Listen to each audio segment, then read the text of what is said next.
shirkayga jaraa'id maanta wuxuu ku saabsan yahay dhacday 16 bisha 12aad 2019 waxayna ku saabsan tahay marxuum xasan kutun calasow oo ku geeriyooday 16 bisha ku geeriyooday isbitaalka guud ee Martini isbitaalkaas waa isbitaal dawladeed horta marka hore taliska ciidanka asluubtu wuxuu u tacsiyeynayaa eheladii iyo casabadii uu ka geeriyooday xasan kutun calasow aad iyo aad baa taliska asluubta uga xun yahay oo ugu horeeya taliyuhu ilaa iyo inta kale taliska ciidanka asluubtu waajibaadyadiisa waxaa ka mid ah maamulida xabsiyada dalka kow ilaalinta maxaabiista iyo daryeelka labo waxbarista iyo dib u bulshaynta maxaabiista saddex dhowrista xuquuqna aadanaha afar ilaalinta hay-adaha dastuuriga shan difaaca dalka iyo sugidda ammaanka waajibaadka ciidanka asluubtu maadaama uu saa yahay boolisiga dowladda iyo kan asluubta midna kuma jirto in maxaabiista si sharcigu qabo si aan ahayn loola dhaqmo maxaabiista waxaa loo sameeyaa waxbaa la baraa cunto fiican baa la siiyaa biyo nadiifaa la siiyaa sariiray ku jiifsadaan telefishinno ay fiirsadaan dadkoodu waa u yimaadaan axadda iyo arbacada ma ahan dad la cadaadiyo taliskuna ma cadaadiyo mana iliminaarayno mana dhibaatayno waxaan caddaynaynaa xasan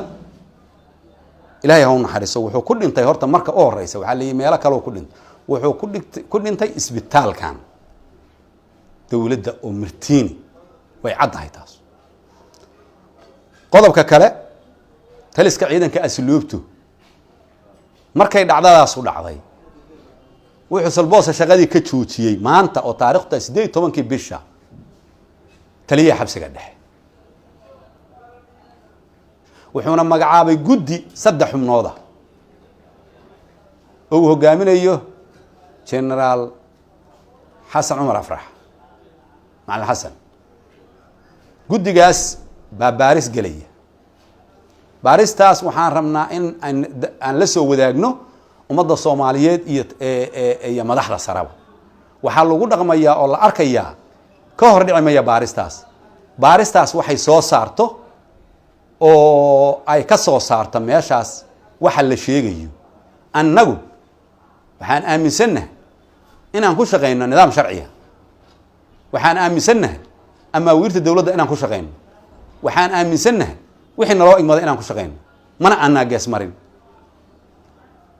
macnaha dadkana waxaan ka codsanaynaa ummadda Soomaaliyeed hadday wax dhacaan inaan la buunbuunin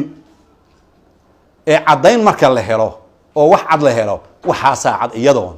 la buunbuunin oo la weynayn oo imise kun oo qof baa xabsigan hadda waaba dhici karta qof imise kun oo qof baa xabsigan nabadgelyo uga baxday waad garan ka dhaan imise qof baa nabadgelyo ku soo gashay waad garan ka dhaan sidaa daraadeed ummadda Soomaaliyeed waxaan ka codsanaynaa iyo qoladiina hadda meediyahaba inaan la buunbuunin wax caddayntooda aan lahayn oo annagu aan hayno waxa jirana waa soo gudbinaynaa taliska iyo taliyaha tallaabadu qaadayna waa idiin sheega iyadoo ummadda Soomaaliyeed rabo in aan ummadda u shaqeyno ummadda u adeegno waxa maslaxadeeda iyo waxa danteeda ummadda Soomaaliyeed annagoo ku hawlan oo qabana xabsigu waa caloosha dawladda negative waxa weeye waxa soo xira maxkamadaha dadka soo xira annagu meesha waa ku hayno haddaan meesha ku hayno markii xukunkiisu dhamaado qofkaas waa la sii daaya intuu garsugaha yahayna wuxuu sugaa xukunkiisa mas-uuliyadda qofka waxaa iskale kore iyo xabsigiisa annaga markuu dhammaadaan dhowranaa waqtigiisa sidaa daraaddeed annaga waxaan ku shaqaynaynaa nidaam waxaan ku shaqaynaynaa sharci lamber 7 waxaan ku shaqaynaynaa nidaamka xeer nidaamiyaha 49 waxaan dhowraa qawaaniinta dalka waxaan dhowraa qawaaniinta xabsiga u degan sidaa daraaddeed waxaan codsanaynaa ummadda Soomaaliyeed saa inay u fahanto aad iyo aad baan u mahadsan